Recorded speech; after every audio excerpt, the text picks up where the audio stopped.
Bonjour, c'est Ursule encore. On est le 27 décembre 2022.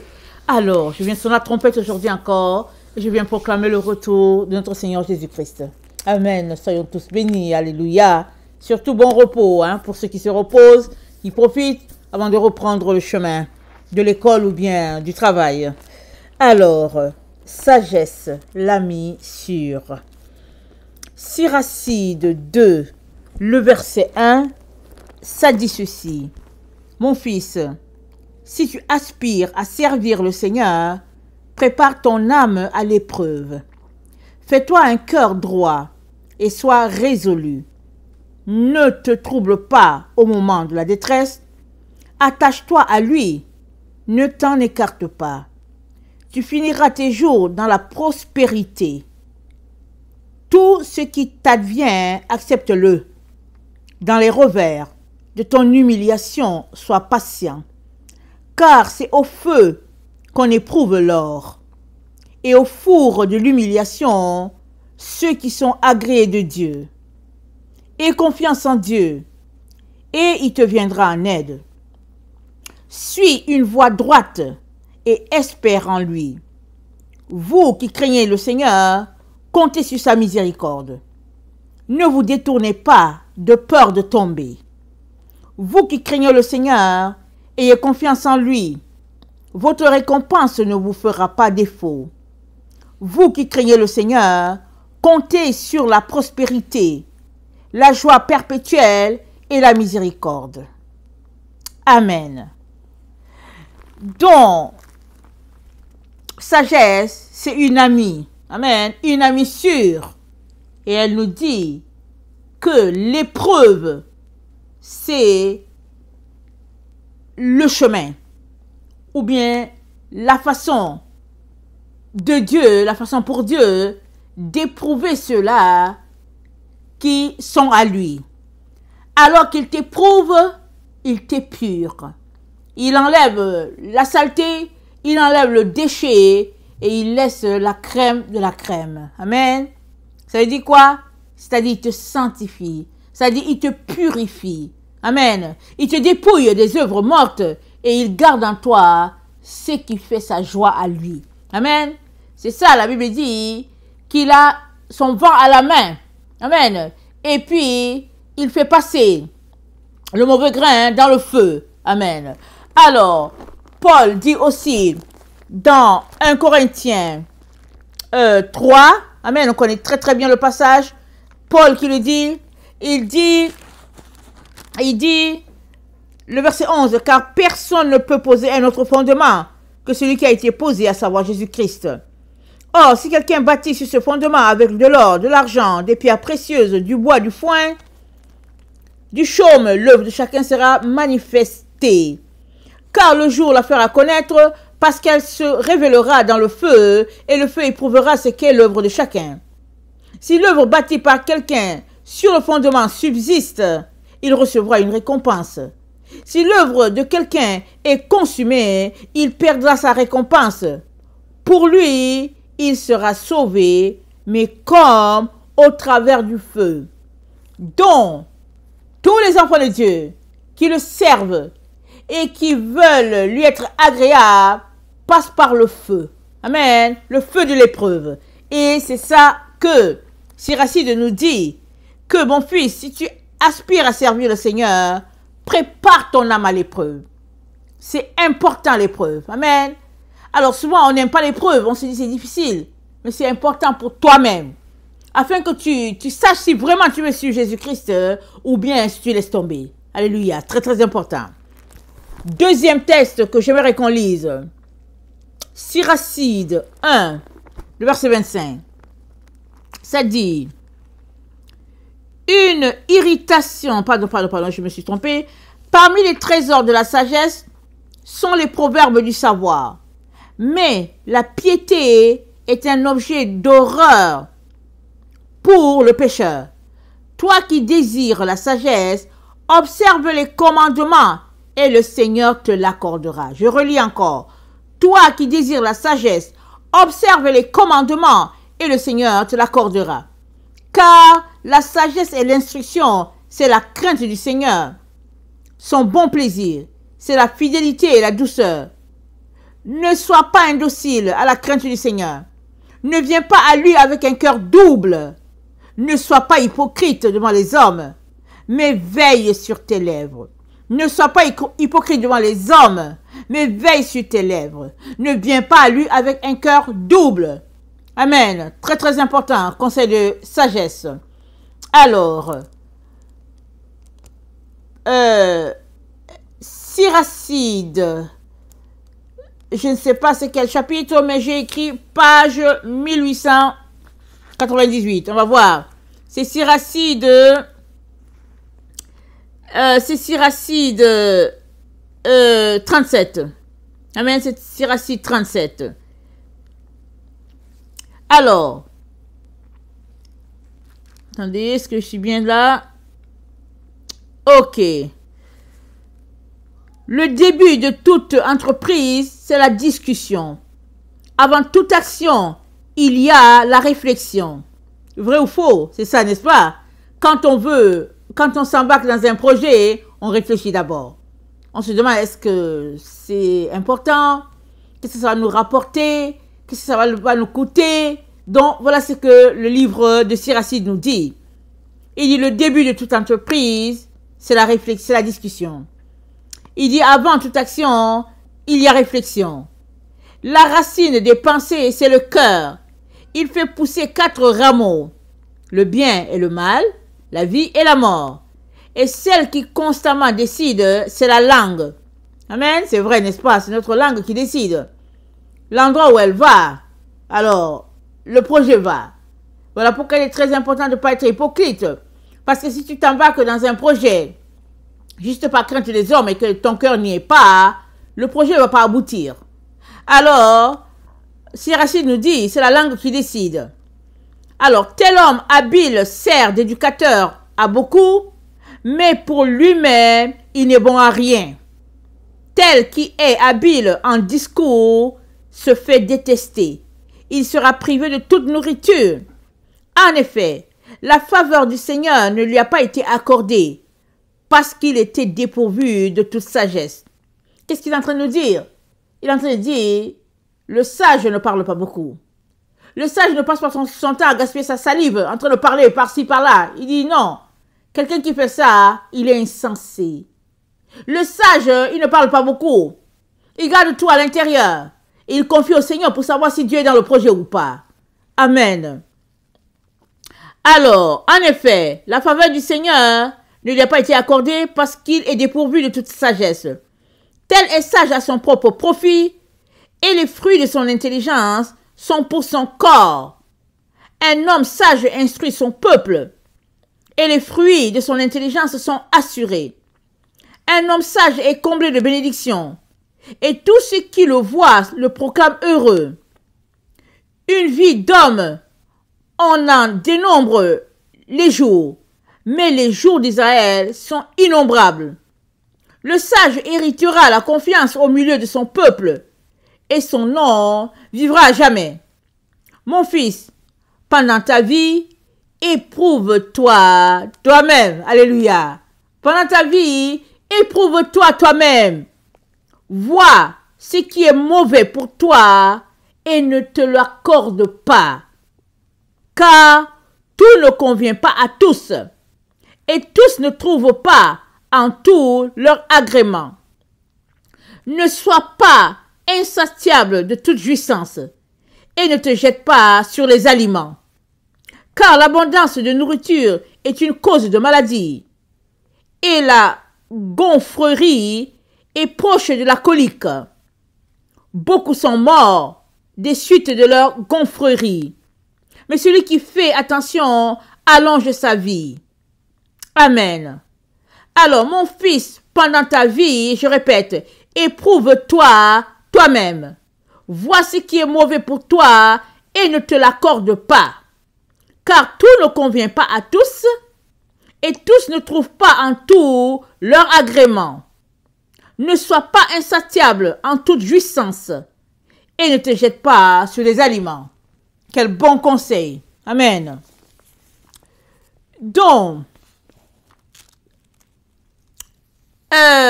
Siracide 51. Siracide 51. C'était quoi notre titre? La sagesse, l'ami sûr. Amen.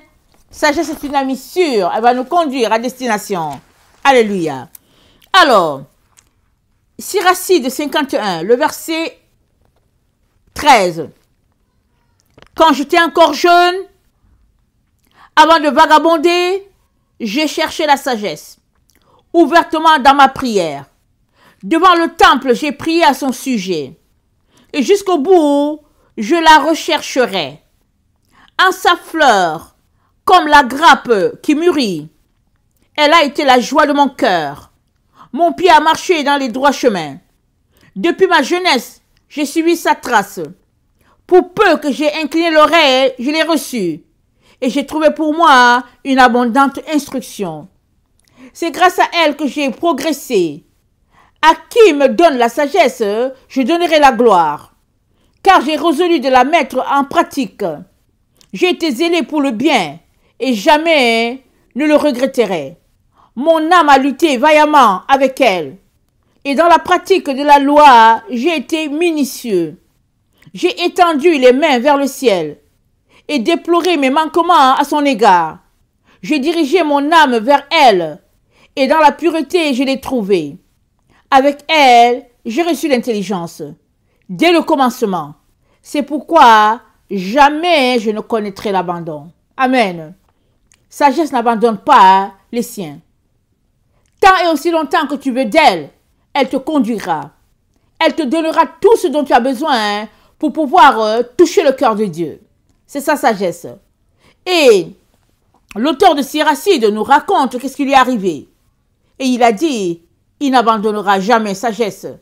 Il ne sera jamais abandonné de sagesse. Parce que dans ces moments les plus bas, quand il est tombé, il a levé les mains vers le ciel et il a été pardonné. Amen. Et donc très très important, amen, de mettre en pratique tous les conseils de sagesse.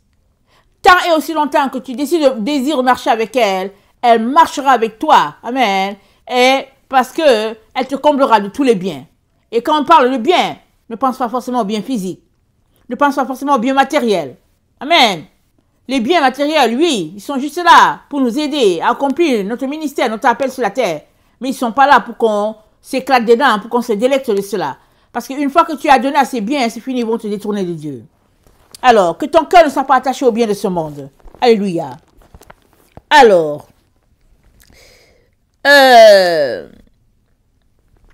Siracide, je ne sais plus c'est combien, est-ce que c'est 26? J'ai dit page 1836.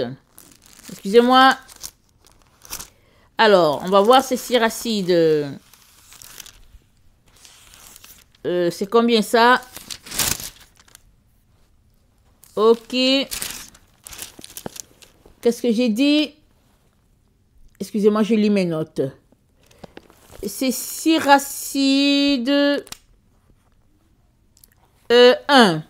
Amen. Le verset 11. La crainte du Seigneur est gloire et fierté. Alléluia.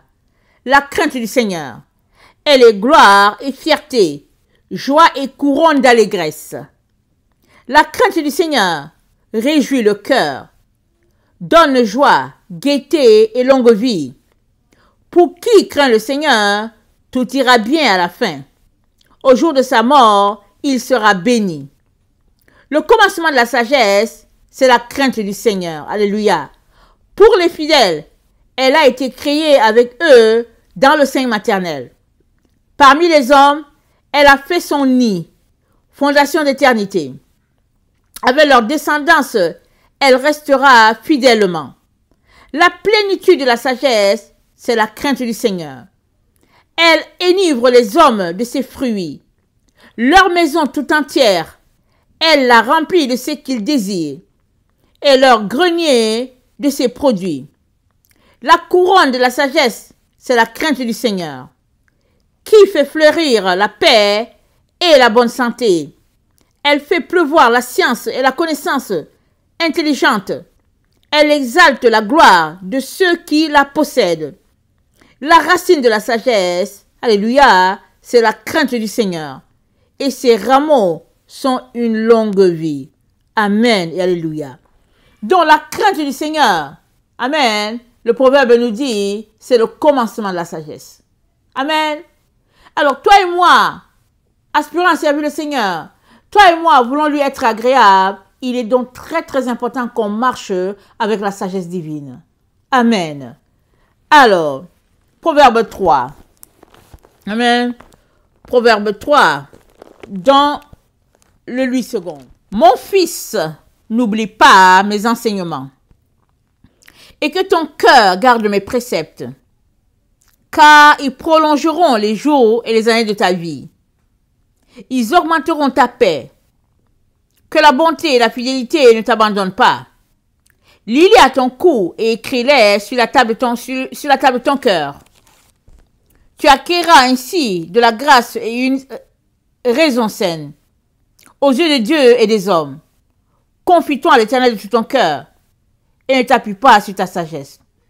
Reconnais-le dans toutes tes voies et il aplanira tes sentiers. Ne sois point sage à tes propres yeux. Crains l'Éternel et détourne-toi du mal. Ce sera la santé pour tes muscles et un rafraîchissement pour tes os. Honore l'Éternel avec tes biens, avec les prémices de tout ton revenu. Alors tes greniers seront remplis d'abondance et tes cuves regorgeront de mou. Mon fils, ne méprise pas la correction de l'Éternel et ne t'effraie point de ses châtiments. Car l'Éternel châtie celui qu'il aime, comme un père l'enfant qu'il chérit. Heureux l'homme qui a trouvé la sagesse et l'homme qui possède l'intelligence, car le gain qu'elle procure est préférable à celui de l'argent, et le profit qu'on en tire vaut mieux que l'or. Elle est plus précieuse que les perles. Elle a plus de valeur que tous les objets de prix. Dans sa droite est une longue vie. Dans sa gauche, la richesse et la gloire. Ses voies sont des voies agréables, et tous ses sentiers sont paisibles. Elle est un arbre de vie pour ceux qui la saisissent, et ceux qui la possèdent sont heureux. C'est par la sagesse que l'Éternel a fondé la terre, c'est par l'intelligence qu'il a affermi les cieux. C'est par sa science que les abîmes se sont ouverts et que les nuages distillent la rosée. Mon fils, que ces enseignements ne s'éloignent pas de tes yeux. Garde la sagesse et la réflexion. Elles seront la vie de ton âme et l'ornement de ton cou. Alors tu marcheras avec assurance dans ton chemin et ton pied ne heurtera pas. Si tu te couches, tu seras sans crainte. Et quand tu seras couché, ton sommeil sera doux. Ne redoute ni les terreurs soudaines, ni une attaque de la part des méchants, car l'Éternel sera ton assurance, et il préservera ton pied de toute embûche. Ne refuse pas un bienfait à celui qui a droit, quand tu as le pouvoir de l'accorder. Ne dis pas à ton prochain, va et reviens. Demain je donnerai, quand tu as de quoi donner. Ne médite pas le mal contre ton prochain, lorsqu'il demeure tranquillement près de toi. Ne conteste pas son motif avec quelqu'un, lorsqu'il ne t'a point fait de mal. Ne porte pas envie à l'homme violent, et ne choisis aucune de ses voies. Car l'Éternel a en horreur les hommes pervers, mais il est un ami pour les hommes droits. La malédiction de l'Éternel est dans la maison du méchant, mais il bénit la demeure des justes. Il se moque des moqueurs, mais il fait grâce aux humbles. Les sages hériteront la gloire, mais les insensés ont la honte en partage.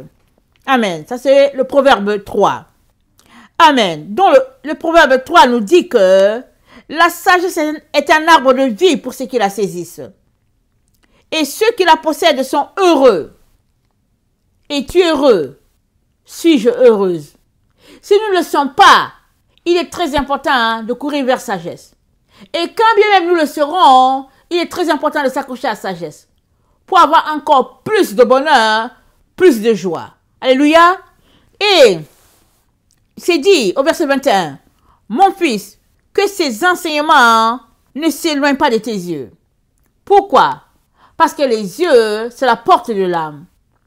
Tout ce que nous regardons, ça va directement dans notre cerveau et ça se loge dans notre corps. Alors, si nous regardons des images saines, alors, c'est la sainteté.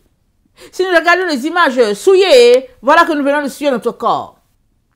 Dans les temps anciens, il n'y avait pas tant d'images à regarder, sauf la nature, la belle nature, ce que Dieu a créé, le ciel, les animaux, la beauté divine. Mais aujourd'hui, la saleté vient te trouver dans ta maison. La télévision est là, Internet est là, tout est là, tu es tranquille chez toi, le diable est entré dans ta maison. Et il te montre des choses que tu ne veux pas voir. Il montre ça aux enfants. Ça dit que c'est la souillure à outrance. Le monde baigne dans les ténèbres. Les ténèbres dirigent notre monde. Mais toi et moi devons nous frayer un chemin dans ces ténèbres-là, un chemin de lumière. Amen. Et voilà pourquoi il est dit, mon fils, que ces enseignements ne s'éloignent pas de tes yeux. Parce que si les enseignements de Dieu sont juste là au niveau de tes yeux, tu vas t'organiser pour ne pas regarder les choses que Dieu n'aime pas. Et dans Deutéronome 11, voilà ce que notre Dieu nous dit. Le verset 16. Pardon, le verset 18. Mettez dans votre cœur et dans votre âme ces paroles que je vous dis. Vous les lirez comme un signe sur vos mains. Et elles seront comme des frontaux entre vos yeux. Amen. Deutéronome 6. Ça parle à peu près la même chose. Ça dit ceci. Et ces commandements que je te donne aujourd'hui seront dans ton cœur. Deutéronome 6, le verset 6. Tu les inculqueras à tes enfants et tu en parleras quand tu seras dans ta maison, quand tu iras en voyage, quand tu te coucheras et quand tu te lèveras. Tu les liras comme un signe sur tes mains et ils seront comme des frontaux entre tes yeux. Tu les écriras sur les poteaux de ta maison et sur tes portes. L'Éternel ton Dieu te fera entrer dans le pays qu'il a juré à tes pères. Je m'arrête là. Donc, les commandements de Dieu sont à être logés entre, amen, ici, entre nos yeux. Là où il y a les frontaux. C'est là que le centre se passe. Tout, notre réflexion, tout se passe là, entre les deux yeux. Et Dieu dit à Israël, tu mettras la parole de Dieu là. Amen. Et c'est à cet endroit, entre les deux yeux, que nous sommes marqués. Amen. Nous sommes marqués comment? Nous sommes marqués par la parole de Dieu. C'est la parole de Dieu qui nous marque. Pendant qu'on lit la parole de Dieu, elle s'enregistre là, entre les deux yeux, sur notre frontanelle. C'est là que ça s'enregistre. De la même manière, ceux qui ne marchent pas selon Dieu, tout ce qu'ils font s'enregistre aussi là. C'est pourquoi, au niveau de leur frontanelle, c'est là qu'ils recevront leur 666 et aussi sur leurs mains. Et l'enfant de Dieu aussi qui obéit à la parole de Dieu recevra le tav, qui est le signe de la croix, il recevra ça là, au niveau de sa frontanelle. Ce n'est pas forcément un signe visible. Amen. Ce n'est pas forcément un signe visible. Parce que si tu es quelqu'un qui lit ta parole, si tu es quelqu'un qui craint l'Éternel, qui marche sur l'Éternel, sache que tu es déjà marqué du sceau de Dieu. Dieu t'a déjà marqué. Pourquoi? Parce que tu vis pour lui. Tu vis de sa parole. Et tu es marqué là. Il est très très important que toi et moi puissions marcher avec sagesse dans ce temps où nous nous trouvons.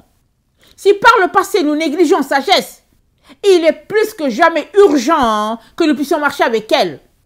Parce que elle est un arbre de vie pour ceux qui la possèdent. Amen. Elle est un arbre de vie. Nous avons besoin de vivre. Nous voulons vivre éternellement.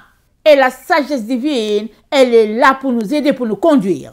Et dans Proverbe 8, elle dit d'elle qu'elle est la première des œuvres de Dieu, que Dieu l'a possédée avant toute chose. Et avant que Dieu fasse quoi que ce soit, il a d'abord vu la sagesse et il l'a manifestée. C'est la parole de Dieu qui le dit. Alors, Proverbe 8 nous dit, au verset 18, au verset 19, elle dit, mon fruit est meilleur que l'or pur, et mon produit est préférable à l'argent. Je marche dans le chemin de la justice, au milieu des sentiers de la droiture, pour donner des biens à ceux qui m'aiment, et pour remplir leur trésor. Elle marche où? sentier de la droiture, de la justice, de la vérité, de l'équité, de la pureté, c'est là que tu trouves sagesse. Mais si toi, tes voies sont détournées, alors tu as un retour insensé. Tu n'as pas la sagesse comme ami, tu as insensé comme ami. Toi et moi n'avons pas besoin d'insensé. Nous avons besoin de la sagesse. Voilà pourquoi il est très important de déployer nos efforts pour marcher avec la sagesse, pour vivre avec la sagesse, pour cohabiter avec la sagesse, pour tout faire avec la sagesse. Parce que la sagesse nous conduira jusqu'au trône divin. Amen. Jusqu'au trône du Père, jusqu'au trône divin. Nous serons conduits là. Amen. Parce que c'est ce qu'elle fait à tous ceux-là qui lui donnent toute la place. Amen. Et il s'est dit quoi? Proverbe 9, le verset 10, c'est dit, le commencement de la sagesse, c'est la crainte de l'Éternel. Et la science des saints, c'est l'intelligence. Amen. Alors, qu'est-ce qu'il dit? Il dit le commencement de la sagesse. Ou bien il dit que là où commence choquement, c'est la crainte de l'Éternel. Et il dit, la science des saints, c'est l'intelligence, c'est-à-dire c'est Bina. Amen. Alors, ça, c'est des lettres hébraïques. Alors, il y a la lumière de Dieu, amen, qui est la couronne. Dieu il nous réveille, il réveille notre conscience par sa lumière. Et tout de suite, nous sommes connectés à sa sagesse qui est Chokma. Amen. Et tout de suite, Chokma, nous avons besoin de Bina pour analyser qu'est-ce que Dieu est en train de dire. Et c'est ça l'intelligence divine. Alors, et c'est dit, c'est par moi que tes jours se multiplieront et que tes années augmenteront. Si tu es sage pour toi. Si tu es moqueur, tu emporteras seul la peine. Amen. Parce que qu'est-ce que sagesse est en train de nous dire? Elle est en train de nous dire que dans le fond, la sagesse, c'est à nous que ça va profiter. Tout de même, si nous choisissons la voie d'être insensés, alors la perte aussi est pour nous. En conclusion, toi et moi avons besoin de la sagesse pour pouvoir traverser le temps dans lequel nous sommes. Nous sommes dans le temps de la fin. Amen. Nous sommes dans les temps où tout est en train de défiler devant nous. Tout est en train de s'accomplir. Les prophéties de Daniel sont en train de se réaliser sous nos yeux. Nous n'avons pas le temps, amen, de nous concentrer sur les choses de ce monde. Nous avons besoin, amen, de l'Esprit de Dieu pour pouvoir gagner notre combat de la fin, c'est-à-dire la vie éternelle. Nous avons besoin de la sagesse divine pour ne pas réunir notre Seigneur. Amen, parce que Jésus-Christ a dit quoi? Il dit, celui qui me réunira devant les hommes, je le réunirai devant mon Père. Il n'est pas temps de réunir Jésus. S'il y a une chose que nous pouvons faire, c'est bien de nous accrocher à Jésus puisque nous l'aimons. Et pour cela, nous avons besoin de la sagesse divine. Amen. Que le Seigneur bénisse sa parole, qu'il nous donne de pouvoir nous examiner comme nous avons lu dans Siracide et de nous demander si vraiment nous aimons notre Seigneur. Et si nous sommes vraiment prêts à aller jusqu'au bout avec lui. Et si c'est le cas, sachant que sagesse va nous accompagner jusqu'à la croix. Amen. Que le Seigneur bénisse sa parole. Je vous aime beaucoup. Et Dieu davantage. Maranatha, Jésus revient. Amen et alléluia. Ça y est béni. Amen.